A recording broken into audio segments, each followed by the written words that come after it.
Hello বন্ধুরা, শাশুড়ি বৌমা রান্নাঘরে তোমাদেরকে অনেক অনেক স্বাগত। দেখো আজকে আমি একটা রেসিপি নিয়ে চলে এসেছি, সম্পূর্ণ নিরামিষ রেসিপি। যেহেতু আমাদের এখানে গান বসে গেছে, মানে গান বলতে শীতলা মায়ের পুজো। তো আজকে বৃহস্পতিবার, আজ থেকে বসে গেল। আজ বৃহস্পতিবার থেকে শুক্র শনি, শনিবার দিনে মেন পুজোটা হয়, আর রবিবার দিনে আমাদের এখানে রেঁধে খাওয়া হয়। সেই জন্য আমাদের এই 4 দিনই নিরামিষ খেতে হয়। সেই জন্য আমি একটা নিরামিষ রেসিপি নিয়ে চলে এসেছি, তোমাদেরকে শেয়ার করছি। তোমরা দেখতে থাকো। অবশ্যই কিন্তু কমেন্টে জানাবে আমার এই রেসিপিটা তোমাদের কেমন লেগেছে। দেখো রেসিপিটা হলো, আমি এখানে ডাল নিয়ে নিয়েছি, ডালটা বেটে নিয়েছি। ওতে আমি নুন আর হলুদ দিয়ে ভালো করে ফেটে নিচ্ছি। যত ফাটবো ডালটা তত বড়াগুলো খেতে ভালো হবে। সেই জন্য দেখো একটা কোঁড়া বসিয়ে দিয়েছি, কোঁড়াটা কাটতে দিয়েছি। দিয়ে দেবো তেল। তেলেতে আমি বড়াগুলো আগে ভাজবো। আর আমি এটা তরকারির মতন বানাবো। তরকারিটা বানানোর জন্য এখানে আমি নিয়ে নিয়েছি দেখো আলু, ডাঁটা আর ঝিঙে। এই যে ঝিঙে, এইটা দিয়েই আমি কাই করে রেসিপিটা বানাবো, তোমাদেরকে শেয়ার করবো। তোমরা দেখে নিয়ে অবশ্যই কমেন্টে জানাবে আমার এই রেসিপিটা তোমাদের কেমন লেগেছে। দেখো প্রথমে আমি কড়াতে তেল দিয়ে দিয়েছি, বড়াগুলো আগে ভেজে নেবো। দেখো বড়াগুলো আমি তুলে দিচ্ছি। বেশি খুব বড়ও করবো না, আর খুব ছোটও করবো না, মিডিয়াম একটা সাইজের করবো। নিরামিষ তরকারি হলেও তরকারিকে যদি ভালো করে রাঁধা যায়, তাকে দিয়েই ভাত খাওয়া যাবে বন্ধুরা। দেখো বড়াগুলো ভেজে নিয়ে তোমাদেরকে শেয়ার করবো। দেখো বড়াগুলো আমার ভাজা হয়ে গেছে। এইভাবে আমি সমস্ত বড়াগুলো ভেজে নেব। দেখো বন্ধুরা, সমস্ত বড়াগুলো ভাজা হয়ে গেছে, তুলে নেব।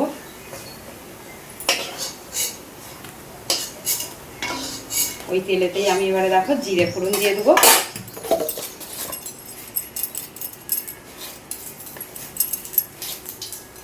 সাদা জিরে, অল্প একটু কালা জিরে।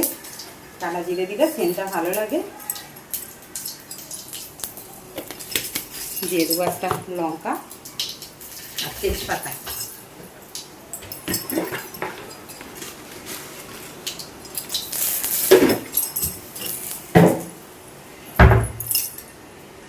দেখো এবার দিয়ে দেবো সাদা তিল, যেটা আমি বেটে নেবো।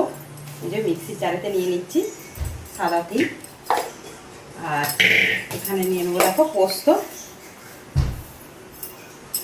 আর দেবো একটু আদা কুচি, আদা কুচি দেবো। এই যে আদা, ব্যাস এইগুলোই আমি বেটে নেবো। নিয়ে তোমার দিকে আবার শেয়ার করছি। দেখো মিক্সির জারে বান্নাটা বেটে নিয়েছি, এটা দিয়ে দেবো। দিয়ে এটা ভালো করে তেলের সঙ্গে ভেজে নেব। দেখো এদিকে আমি আরও একটা কড়া বসে দিয়েছি, দিয়ে একটু তেল দিয়ে দিয়েছি। এদিকে আমার মশলাটা হচ্ছে, মশলাটা হতে হতে আমি এদিকে সবজিগুলো একটু নেড়ে নেবো। অবশ্যই সবজিটা নাড়তে হবে, সবজিটা না নাড়লে ভালো লাগবে না। আমি 3 রকমের সবজি একসঙ্গে তুলে দিচ্ছি।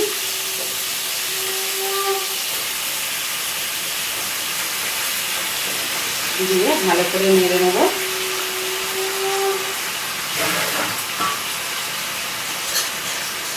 এদিকে আমার মশলাটাও হচ্ছে, এদিকে আমি সবজিটাও ভেজে নেব। মশলাতে আমি দিয়ে দেবো দেখো হলুদ গুঁড়ো পরিমাণ মতন, দিয়ে দেবো স্বাদ মতন নুন,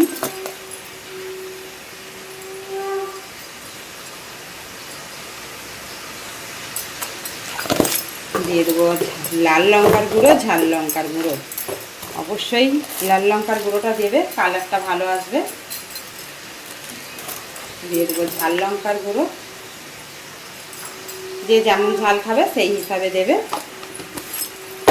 দিয়ে এদিকে মশলাটাও আমার কষা হচ্ছে, আর এদিকে দেখো আমার সবজিটাও ভাজা হচ্ছে। সবজিটা আমি ভেজে নিয়ে আমি মশলার সাথে দিয়ে দেবো, দিয়ে 2-4 বার নাড়বো। দেখো বন্ধুরা, এখানে আমার সবজিটা ভাজা হয়ে গেছে, এখানে মশলাটাও ভাজা হয়ে রেডি হয়ে গেছে একদম।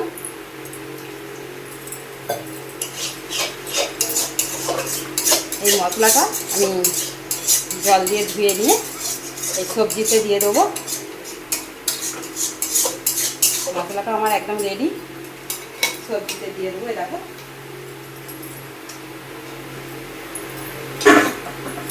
দিয়ে সবজিটা আমি আবার গ্যাসে বসিয়ে দেবো।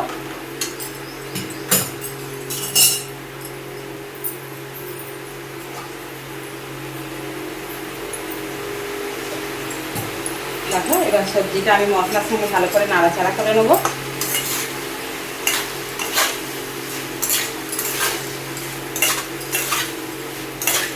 নিরামিষ এই সবজিটা খেতে কিন্তু খুবই ভালো লাগে। দেখো সবজিটা আমার নাড়া হয়ে গেছে, দিয়ে দেবো জল। কড়াটাতে যেহেতু মশলা কষেছি ওই কড়াটা ধুয়েই জলটা দেবো।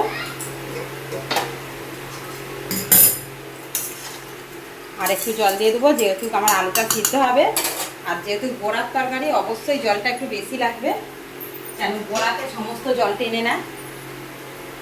দেখো জল দিয়ে দিয়েছি, এবার চাপা দিয়ে দেবো আলুটা সিদ্ধ হওয়া পর্যন্ত, তারপরে আমি বড়াটা দেবো।